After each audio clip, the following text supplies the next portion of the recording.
The Aesthetics of Leadership podcast, the look of leadership that is unmistakable. So, Neal, we're both part of a leadership organization, and you have a really interesting part of that. You're the MC, you're the main speaker on stage. You have an unbelievable superpower of moving the energy in the room, and I respect that so much. And I think it speaks to what I know about you is that you're an MC, you're a radio host, you're a DJ, you're a choreographer, you're a man of faith, you're a dad, you're a husband, you're it, man. Oh, And wow. your energy brightens the room. So I can't wait for the listeners to hear your origin story because this show is about the nature and appreciation of transformations, Yeah. especially in leadership, and that can kind of mean a lot of things under that leadership umbrella, but body, mind, and spirit, lots of transformation potential. And I know there's some good stories in there that made Neal the man he is today. So I'd love for you to just introduce yourself to the listening audience. And how did Neal Hobson find his way to the head of the stage at a Maxwell Leadership Certification event? Ooh, well, again, thank you for having me, Edwin. This has been a phenomenal journey of where God has brought, me and how he's allowed me to be able to add value to people.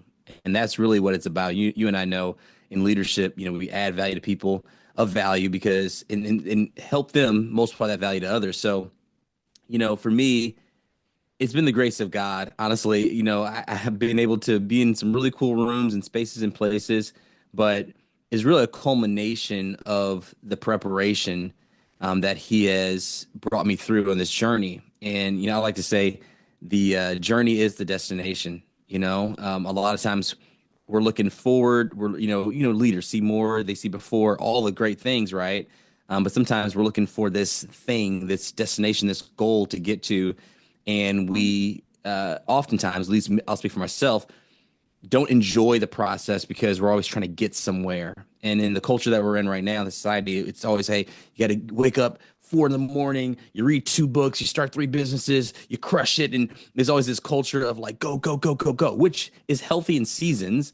But if you don't enjoy the process, then you'll find out, hey, I'm never really enjoying life. So I say that to say I've gotten a lot of reps in unconventional, non-traditional places that allowed me to develop a skill set.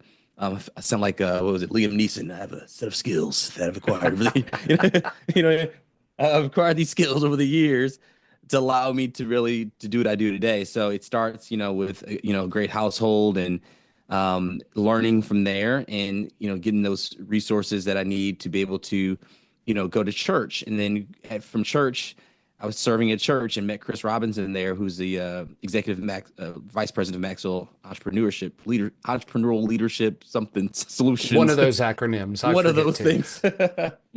But so I started there serving at church and serving at home first because my mom was like, "Listen, you're not gonna serve anywhere else before you serve here." So served at home, learned a lot of the values and the foundation that I needed to go to church, and then learning those and learning different skill sets in different areas. A lot of people forego the preparation stage and the just the developmental stage. Everybody wants to pop now, to be the star now, to be the it person, to have the platform, to have the notoriety. It's kind of like I'm thankful that I've been able to develop in the dark, so to speak, and get the tools like learning sound, learning how to DJ, learning how to speak on camera, how to read a teleprompter, how to do videos for like our announcement service, and then how to do live things and lead a small group, and the things that a lot of people don't deem very, I don't know, fun and like, uh, um, I don't know. They look at the platform. It doesn't look very awesome to them because they're not in charge of something or somebody. It's kind of like, no, those are the times where I get to develop in the field and develop in the dark and make mistakes and do all the things that I need to do. So when I get a platform and there's an opportunity that arises, whether it's a small opportunity or large opportunity, I can actually perform. And if I don't make it and I mess up and you fall short, it's all good. So I was able to do all that on a lot of small stages, and it's had to develop character, and I'm still developing that on a daily, of course. I had to develop a skill set because leadership is influence, right? Nothing more, nothing less, John Maxwell says. With influence, there's a couple ways you can gain influence. One of those is by caring and loving the people that you actually are leading. That's essential. Two is being good, and getting good takes time. And I always say, and I'm working on a book, it says it's not rocket science, it's reps. It's not rocket science, it's reps.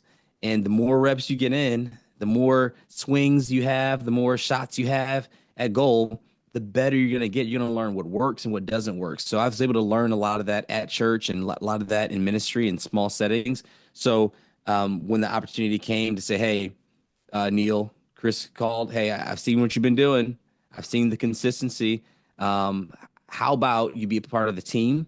And how about you use those gifts to lead us through a pandemic? And that's where I started in the pandemic with Maxwell Leadership, where everybody was trying to figure everything out. And, the team, Mark, Chris had an idea, say, hey, let's do this virtual Maxwell Leadership conference for the first time. And let's use a platform that was still in beta that Chris found, and let's go for it. And they built a studio. Literally walking in, they're still building the studio that we were going to use. And it was amazing. We pivoted. It was Teresa and I, who used to be Miss America 2011. And we were teamed up for the first two events. And then Tracy Morrow came along for that second one. And then it's been, kind of flowing ever since then. But it was those times of, I don't know, the pivotal times where you had to say, hey, am I going to go left or am I going to go right? Are we going to push through this or are we going to turn back? And thankfully, under great leadership, we were able to push through. But I was able to use those skills that I learned a long time ago and follow through.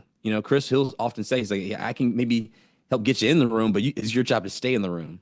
So I'm thankful over time I've been able to do those things. Now, I'm skipping over a whole lot, but I think the thing is that like people will say, okay, what do you do? And sometimes I have to pause because I do a lot, but I've been able to form a business called One Goal Global that basically allows me to use this tool belt that I have to serve different clients, different needs, depending on what the need is and how I can add value at that time. So I get to help add value to different clients around the world through One Goal Global, on stage, on air, online, and to help make their events better and to make their presence better. So it could be on radio, it could be on stages with Maxwell, or it could be in stadiums in front of tens of thousands of people.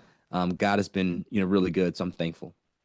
Amazing. So many things to talk about there, Neal. I don't know where to even begin. What one thing is clearly resonating already, and it's that voice that you Oh, have. The voice carries, the voice resonates, the voice captivates. I just want to start there. Did you know that was a superpower? Because that's the thing I recognize when I walk into a room with 3,000 people in it, lots of lights, lots of sound. But when you speak, I hear you, and then that allows me to see you. So, oh what's wow. the voice story? I love that. Well, I didn't know I had a voice. That still surprised me when people say that, honestly. So thank you. You develop a voice, I guess, in the radio. I've been in radio for 11 years now, and never imagined that I would be in radio. I've always looked up to, radio disc jockeys back in the day, and this is, something that, these days, not as many people are in tune to radio because there's so many different platforms that you can stream music. But I grew up looking at DJs and say, man, that they are so cool. I would love to be a DJ one day. Never, had it in the plans to do that. But back in 2005, I think I was what was I, a junior in college. I decided to teach myself how to DJ. So I just got like a little, controller, and that one that I first got didn't scratch. So I'm like, let me get a different one because I want to be able to scratch. Okay, if you ain't scratching on the DJ, I'm not sure what you're doing. So I traded that one in, got two CDJs, which you can put the CDs in. You have these mixed CDs, and you can mix on there. So I started mixing, and I started doing announcements, like I said, at youth group, at young adults, and just getting reps in. Didn't know at the time I was getting reps in, but I was just getting reps in and being available. The power of being available is key, by the way, because so many people don't make themselves available to the things that don't seem so popular. So anyway, I started doing that, and as I was on the mic more often, I started to develop a cadence, and I started to be more intentional about what I was doing and why I was doing it. Now, going from live DJing, and you need to cut through the noise, literally, and you need to cut through the noise to be able to get people's attention very quickly. So after the reps of like you're in a live setting, you need to have a certain tone, you need to have a certain energy to be able to push through to take people from one place to the next. Every time I hop on a mic or on stage, I'm very intentional about where the audience is. I'm very aware. I people watch. I read the room so I can know, okay, what's the temperature right now? And I'm about to take it to a different level, right? And it could be gradual, or it could be like a boom. Hey, let's go. So what I've been able to do is over the reps and time is starting to develop a voice. Now, when you get on radio, you typically are saying a whole lot in a little bit of time. And then you find out, how can I say a whole lot but use less words doing that? So you hear a song, and we call it an over intro. That's set like 7 to 15 seconds of instrumental music, of intro, while the song starts, the words haven't come on yet, but you hear the DJ. Hey, what's poppin'? It's Neal Hobson. NeallyTime right here on your station, Boost Radio. We have a phenomenal show here for you today. And then boom, you hit the post, the lyrics start. So over time, you develop this cadence and this rhythm. The goal is, in the modern era, is not to sound radio-y, because back in the day, you remember Casey Kasem and these legends of voice, they were, hey, right? And it works for some settings, but I've tried to make it more authentic to who I am. And you start to develop this tone and rhythm that resonates with people. So if I'm on the mic, I teach, people this that are, getting into emceeing or hosting or speaking. Sometimes you do have to raise the tone of your voice to cut through the noise, because if it's so low, then people won't really feel it or hear it, and you can use it as an instrument. So that's one thing I've been really working on doing, is studying different people that use their voice for a living. It could be a preacher, anybody that comes on stage or I'm in front of it. I'm studying. I'm seeing how they do what they do. Why do they do that there? Why do they put that there? And it's an art form. I study comedians a lot for timing and storytelling. Oh my goodness, I love a good comedian. So I'm studying all these different professions, politicians. It could be the White House press secretary, whoever it is, and how they do what they do. So when you go into any room, you can move any room, and well, first you can meet them there, and then move them to where you want them to go. So So incredible. So, listening to you speak reminds me, and I guess you remind me of Tony Robbins in how he wow. can change the energy in a room instantaneously, and he does it through awareness. Mhm. I, I, I find it today, Neal, and please correct me with your perspective, but I think there's an overall lack of self-awareness people have when they choose to use their mouth to utter words. Woo. And when you don't have the self-awareness, you're either going to send daggers, or you're going to send love, or you're going to send some mix of it all. But ultimately responsible, if you had self-awareness, you can create with the words that you speak. And I just think it's so beautiful the way you shaped your self-awareness around that superpower that you have to move an entire room Mm, and the energy there. And what I guess my question for you after that soliloquy is, Neal, that's great. why do you think, and I really want to target men, and I'm talking about men in their 20s, 30s, 40s, Sure. why do you think there's a lack of, or it's my perception, a lack of self-awareness enough to be mindful of what comes out of here? Mm. Well, I think we hear more words these days because of the access we have to our phones. And you have to think growing up, how a leader spoke, how a president spoke, how a dignitary spoke. We were hanging on to every word. How an activist spoke. You think about a Dr. Martin Luther King. You think about a Mother Teresa or a Gandhi. Like you're listening, you're waiting for every word because every word was intentional, and it meant something. These days, we hear more words. We have more podcasts. We have more social media. We have more comments and texts, and we can use our words more often. And a lot of times, we value our words less. Um, I think that what you say is important, but sometimes what you don't say is even more important. And those pauses, silence, how you navigate and get through something is often sometimes more important than what you're saying, because you can just say a lot of things, but if it falls on deaf ears, if the audience is not ready for what you have to say, then you're missing it. So reading the room is so key. I learned from John, I learned from Chris. You say walk through the crowd slowly. When Chris is a great example of this, and John says this as well, is when you're walking before you speak, before you take the stage. Now, sometimes it doesn't happen in every environment, but you try to get in the audience. You try to shake hands. You try to get touch the people, and see, okay, where are you? Who are you? How can I add value to you? And if you can shake a hand, whether it's walking through the hallway, and it might be in passing, but if you can make moments, then when you do take the stage, selfishly, they're going to want to hear what you have to say a little bit more, because John says, people don't care how much you know until they know how much you care.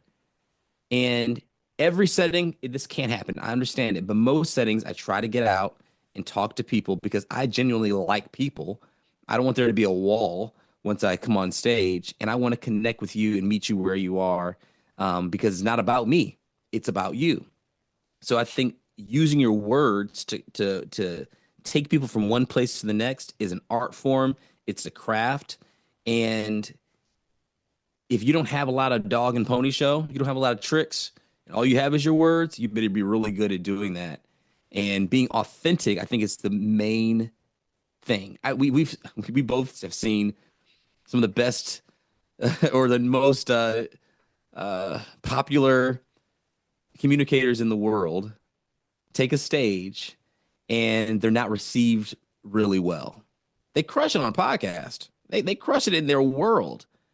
But when they get into a different arena, sometimes we can see through that. I'm not sure if you're in it for me or if you're in it for you, or if you're really here, or you're just doing the same spiel. You know what I mean? And people are smarter than you think. Okay, they can see it, they can read through it. So I've tried my best, and we've even when it comes to like an MC perspective, try to adjust certain things of how we're communicating, whether if we have a teleprompter or a confidence monitor.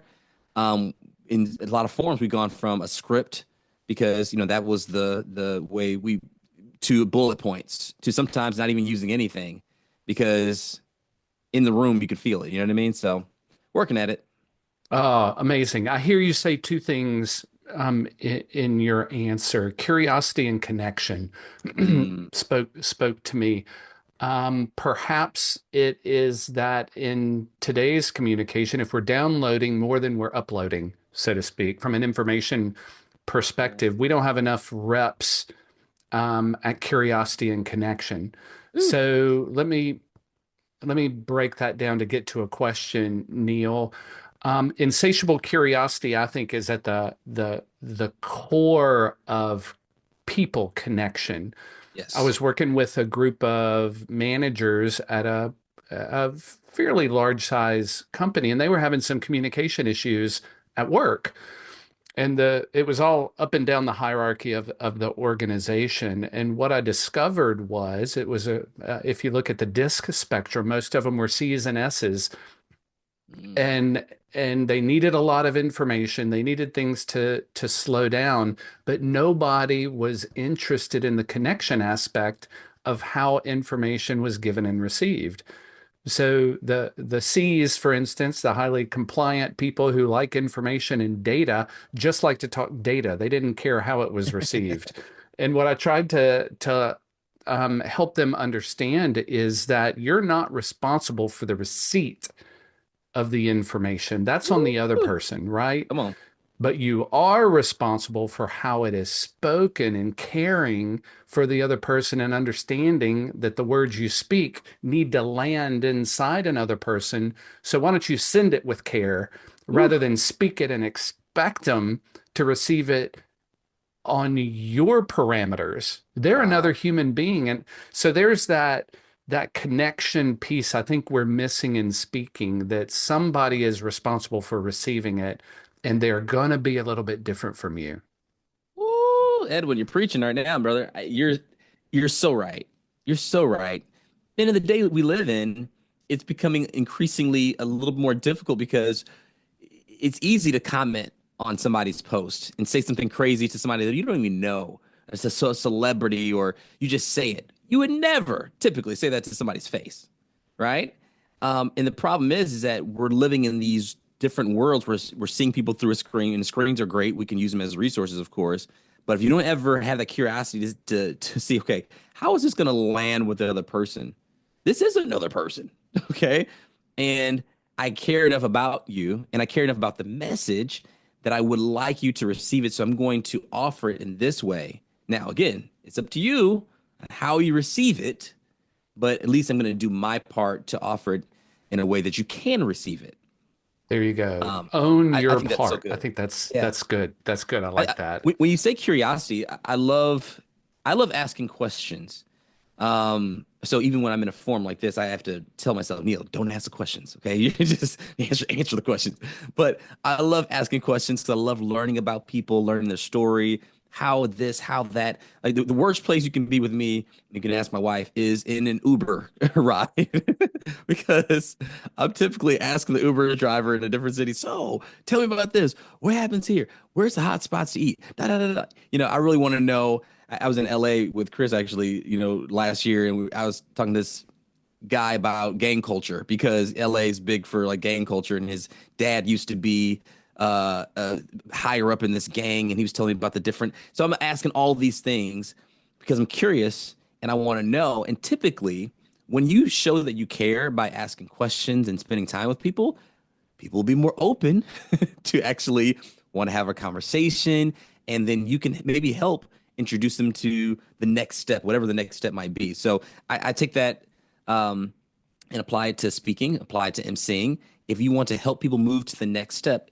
be curious and care enough to where they are, how they got there, and then you can properly help them get to the next step. But it takes time, and it takes selflessness and curiosity. I love it. Oh, that's so good, man. All right. So curiosity and connection. We've got two big mic drops there. I'm curious, Chris, when you look across your experiences and the people you serve, what are the other big issues you see impacting men in their 20s, 30s, and 40s when it comes to number one, you talked about the journey that you're on. You're always becoming. You have that spirit Yes. of becoming. And again, I think a lot of young men have their eyes so much on a goal, they're missing the here and now. So I'm just curious what you see in the domain of the journey that men are suffering from today. Well, I think one positive thing within our culture, I see more men having conversation. not always healthy, but more men are expressing, okay, and are feeling like they do have more of a voice.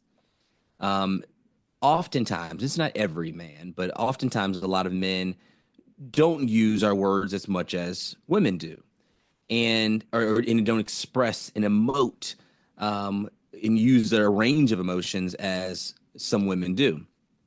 So I think now it's become more acceptable to say, "Hey, I'm struggling with something," or I need to talk to someone about this particular thing, and it's okay to let my guard down and take my armor off for a moment because a lot of us feel like we're such in this fight, and what happens is, and we've seen that the uptick of people deciding to check out of life completely because they're not, having the proper outlets or taking the proper outlets to discuss. A lot of men in their 20s or 30s or 40s, I get a lot of calls. I get a lot of texts. I get a lot of voice messages and memos, and a lot are struggling.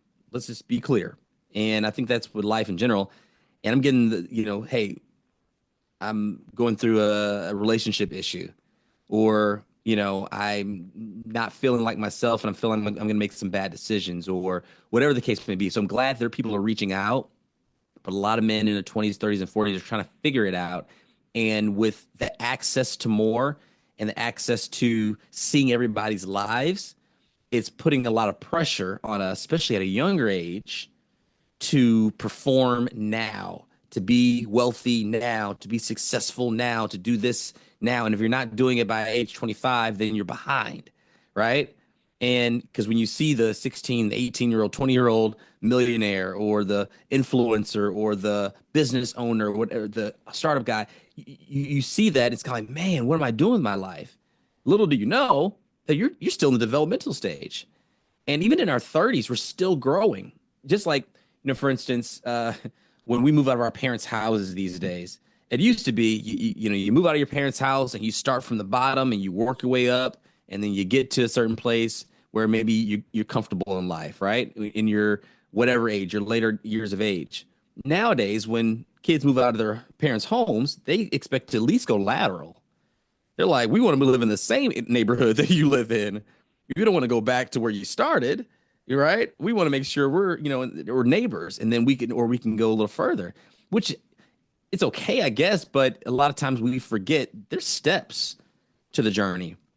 And a lot of guys these days are trying to figure that out. Where if you're a high value man, right? And there's different definitions of that. Then I think some of the good things are, hey, you're taking care of your body. You're working out. You're waking up at a decent hour. You're putting your hand to the plow. You're reading. You're applying yourself. You're doing the things that you know to do. You're building your character. You're taking care of people well. I think those things are great. And then it can tip over to the I don't know if it's hyper masculinity or whatever you want to call it, where it gets a little toxic, where it's all about you and it's very narcissistic. So I think the healthy part is great for guys that are developing, because we all are. But I think that it's a process and a journey. We have to remember that, and it doesn't make you any less of a man because you haven't achieved these certain things. Because you look at a YouTube ad or a Facebook ad or whatever, and they're like, if you want to do this, you want to do this, you want to do this, you got to do this. And if you're not doing this, then you're not crushing it. You're not this. And so it's like, whoa. So a lot of us have to take a step back and say, okay, where am I in the journey at this point? Okay, I've done this. I'm right here. I keep on developing. Like Chris says, learn a little bit, do a little bit. You learn a little bit, you do a little bit. You can't learn a little bit and do a whole lot, because eventually it's not going to balance out. You want to learn a little bit and do a little bit. And then after you look over a span of time, you'll be a lot further along than you imagined just by taking those incremental steps, 1% better every day, like James Clear would say. Oh, Yeah. that is so good. So I love your comment about stepping back. Man, I don't know if I've heard that advice since I read recently about Jesus taking a little time out and going out to be Woo. still by himself for a little while. It reminds me of, is it Ryan Holiday's book, one of the the Stoic virtues of stillness is key, I think is a book Mm, that he wrote. I don't see a lot of young men being still enough to understand their authenticity, let me to tell you. buy into their strengths, to realize they're not defined by their weaknesses. You know, Oof. all that means you got to be quiet. Man, that seems so hard right now, Neal. Edwin, I'll show you this book. Hold on.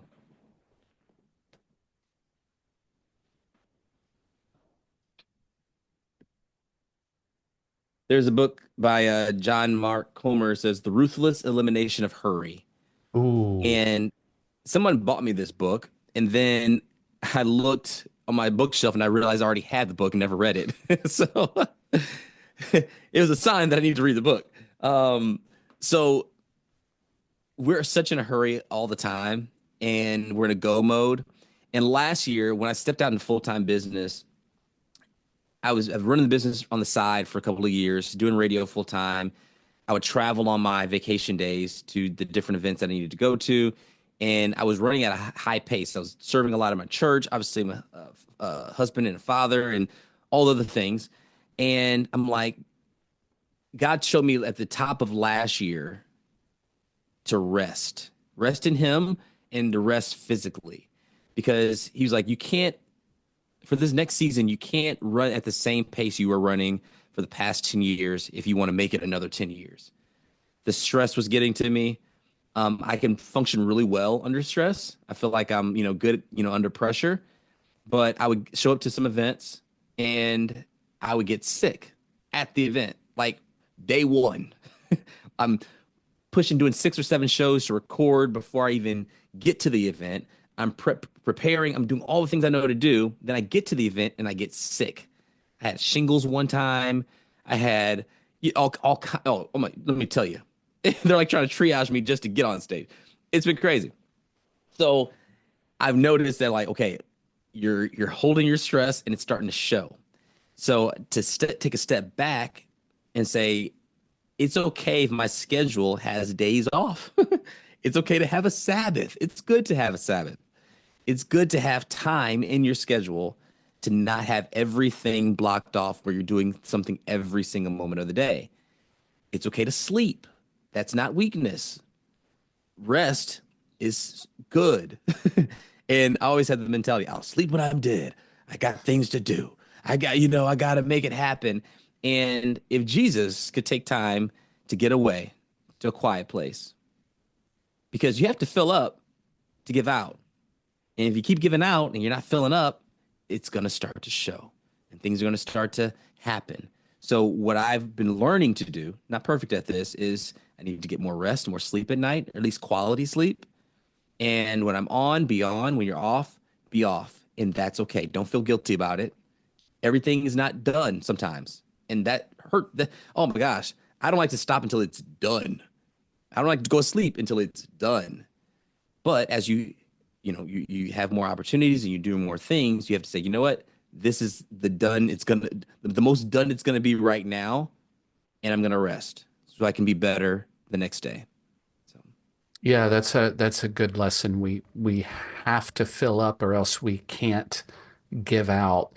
Neal, I feel like men have another problem. If they're one not filling up, they're not doing the rest in order to sure. recharge the batteries. I think there's a leak somewhere too, right?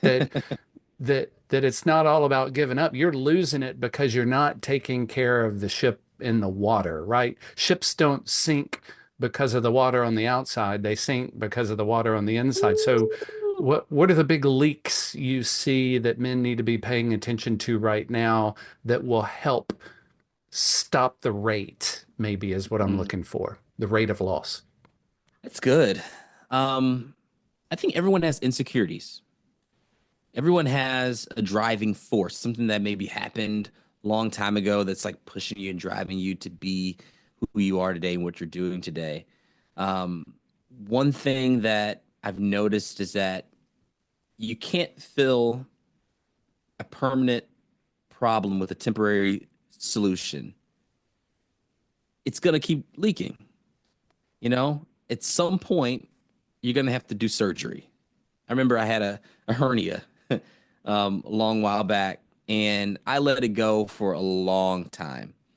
I didn't know what it was at first. I'm like, what is this? And my dad was like, well, that's a hernia. So I was thankful to know that. But after a while, since it's the inguinal area near the groin, I'm very active, athletic. I played tennis. At that time, I was actually taking aviation lessons. So I was flying planes. And you can imagine if you're in a small, it was a 152 prop plane, it's tense in there. So as I'm tense, I can feel this hernia and it's hurting and it's painful. And I'm like, I need to do something about this because if it gets strangulated, then that's a whole nother issue, right? So I kept trying temporary solutions. Like I would wear a brace and I would, try to change my diet, which are all decent things. But eventually I was like, in order for this problem to be remedied, I need to get surgery. I need to take the time to rest and to recover from that surgery so that I'm stronger afterwards. And a lot of times we feel like we're going backwards if we're taking the time now to do the hard work. I saw this video recently. I was actually showing my daughter yesterday of these two kids, and they had like a line of cups in a row. They had two lines of cups, and the goal was one person. They both had to put all the cups in the basket, so they have to run kind of like you're doing sprints. You going back and forth to get the cups, right? And one person would start with the closest cup to them, and the other person would start with the cup that's furthest away to them. So it looks like the person that started with the closest cup, they're making more progress and they're winning. And you're like, oh my gosh, I don't think the other person's gonna make it. Because they decided to do the hard work first. They decided to take the energy that they have and do the hard thing first. And as they got closer and closer along, it got easier for them. And as the other person got further and further along, it got harder for them. And the person that did the hard thing first won. The moral of the story is that sometimes you don't want to do the hard thing now. Sometimes you don't want to step back. Sometimes you don't want to take that break. But if you work on your soul first, you work on the inside first, it's going to give great dividends because then you can operate out of your overflow. A lot of us are operating out of E. We're like on E. We're just trying to make it to the next pit stop. And as you know, if you keep, running your tank on E, you start getting that corrosion. It starts to get in the lines and it'll start to fill your car. But if you keep filling your tank up, so you know what? I'm going to take the time now. I'm not going to do it tomorrow. I'm going to do it right now. I'm going to fill it up right now. I'm going to do the hard work. I'm going to go to counseling. I'm going to go to therapy. I'm going to talk to a mentor. I'm going to do that inside work because as you can see in modern day society, you can see it in church culture, things are starting to unravel, right? Things that from years ago are starting to catch up. And we're not perfect. We all have past. I get it. However, if you don't take the time now to sit down, somebody will have to sit you down. And I propose to a lot of guys that don't want to do the inside work now, do it, do it, do it, because eventually that little drop of water, that little bucket full, it's going to start to weigh you down a little bit more. And you don't even notice it. And then all of a sudden, whoa, it's an emergency. And it's not fixed overnight. It takes time. So I think you're spot on. Take the time now because boats don't sink from the water that's on the outside. They sink from the water that gets on the end.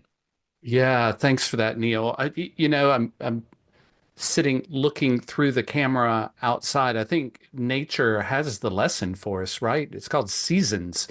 Not Yeah. not not much is happening in the winter, and it's just a cycle of life. Why are we not paying attention to the greatest teacher, which is God's creation out there, that has to take a break for a few months every year, Yeah.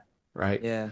So There's good, a time Neal. for everything, like Ecclesiastes says. I remember Chris going through this with me when I was a young in college. Maybe I wasn't even in high school. He was going through this, there's time for this, there's a season for that. And everything can be meaningless, if you just keep on going and going. Like just take the time and know that there's seasons. The rain will stop, the snow will stop, the sun will go down, and it'll come back up again, but there's seasons for everything. Yeah. So good, Neal. So good. Neal, you speak light and love and wisdom into the world. And what I think I appreciate most about you is how you hold space for people to thrive. And I only see you on stage doing that to thousands of people. And if you have the power to hold space for thousands of people to be present, to be engaged, to be aware, to listen, to learn, to receive. Man, I can only imagine what it's like sitting across the table from you one on one. So bless you, brother. Wow. Thank you for what you do. No, thank you. I appreciate that. I'm a work in progress. What you see on stage, I hope it's an overflow of my life, of what I'm doing, on the day to day. And, one thing, it seems like it's off, but I promise you it's on. Um, I had a mentor tell me recently, he said, the level of your discipline needs to match the level of your influence. Like the level of your disciplines needs to match the level of your influence. And I didn't realize the influence that I really had, honestly, because to me, I'm Neal. Whatever you need. If you need me to pick up some chairs, let's go. Let's do it. I'm with you, right? And as as a career has developed and in radio, you talk to millions of people around the nation, or tens of thousands of people on stage, and you have a presence. I don't see myself certain ways that other people see me. So I think my word for this year, to be transparent, is worthy. And worthy has to do with value, and knowing my value, and knowing my worth, and knowing the influence, and being aware of that, not being fake humble to not be responsible. Because sometimes if you're not responsible with the influence that you have, the talent and the gift that God's given you, it can be taken away, or you can fumble it, or you don't realize I need to be able to operate at this level discipline wise to be able to match that influence, because a lot of times people don't have these public fallings because of their talent. They're very gifted. It's the character, that inside leak, like you talked about before, that starts to catch up. So what I'm really desperately doing is trying to, okay, how do I fix these things? So what you see on stage is not a show. What you see on the stage is an overflow. So that is the goal, to add value to people, to be kind to people, to love on people, because we're all people, you know? So good. So good. Neal, if people want to follow your journey, your becoming, how can they best do that? Well, nealhobson.com is, where you can find a lot of information. But it's on Facebook, it's Neal Hobson. On Instagram, it's NeallyTime. So that's the radio name, NeallyTime. And on the radio, it says NeallyTime. So if you want to follow me, nealhobson.com, you can get to all those as well. But I would love to connect with you in any way I can, and see how I can add value. Thank you for, can I say thank you for leading well. You're always so kind. You're always so generous. You're always so welcoming. And even if we're passing by really quickly, you make it a point to make a moment, and then you follow up. We'll DM, and we'll make sure we stay in contact. But you're a genuine guy, and I really appreciate you even opening up your platform that I can be on to share a little bit. So thank you, Oh, bless you, brother. I received that. Thank you man. very, very much. Man. The Aesthetics of Leadership podcast, the look of leadership that is unmistakable.